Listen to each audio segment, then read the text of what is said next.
We've started a new year, but we also have kept the cool conditions from late December running into early January. Here's a look at last night's minimum temperatures across the country. In San Luis Grande, it dipped to 23 degrees Celsius, but this was earlier in the morning. But in Pinal, it dropped to 17.6 degrees Celsius. At Piarco, 20.2. Caroni at 18, and obviously down at Flanagan Town at 23 degrees Celsius, and at Crown Point, just about 22 degrees Celsius. Now, the main reason why those of you in the sheltered valleys, such as Maracas, Lopino, towards parts of Tobago as well, you would have felt the cool conditions, is because as the daytime heating escapes into space, the cool air begins to subside down the mountainside. So definitely for those living in the valleys, the deeper you are in those valleys, the cooler it will likely be for you here. We could be seeing similar conditions as we go through tonight. We are also looking at mostly clear skies, especially for Trinidad and parts of Tobago as well. And then we'll see this bit of cloudiness maybe developing by early tomorrow, maybe a couple of brief showers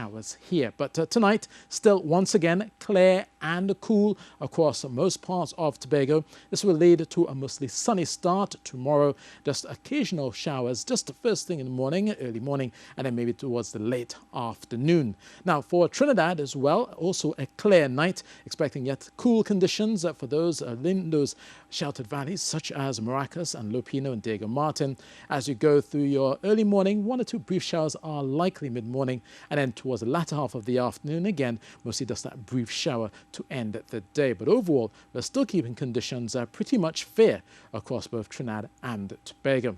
Now, tonight's low, we're looking at 20 degrees Celsius at Piarco, 19 degrees Celsius in Flanagan Town and Caroni, maybe dipping to 18 around Pinal under the clear skies, and tomorrow's high, 32 degrees Celsius.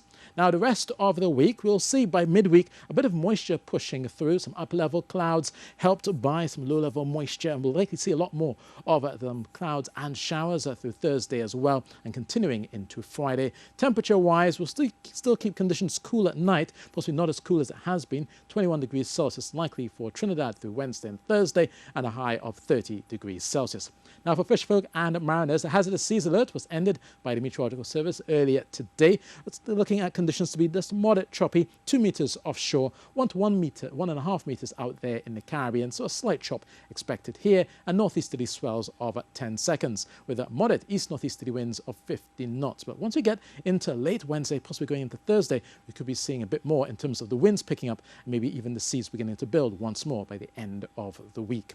So if you are heading out, high tide is at 9 a.m. Next one at 9 p.m. Now, across the Caribbean, we have high pressure north of Puerto Rico. It's the south of Bermuda, and tied in with the area of low pressure down towards South America here. We're likely to see the winds beginning to pick up, particularly in the central part of the Caribbean, and also those winds will begin to push in as well from the east, and we'll likely see a bit more of some windy conditions come late on a Wednesday going into Thursday. But down towards where we are, you can see it here, the colors there indicating some moisture, possibility of some showers through Thursday, and then eventually possibly continuing into Friday. So that's your weather, and that's it from me.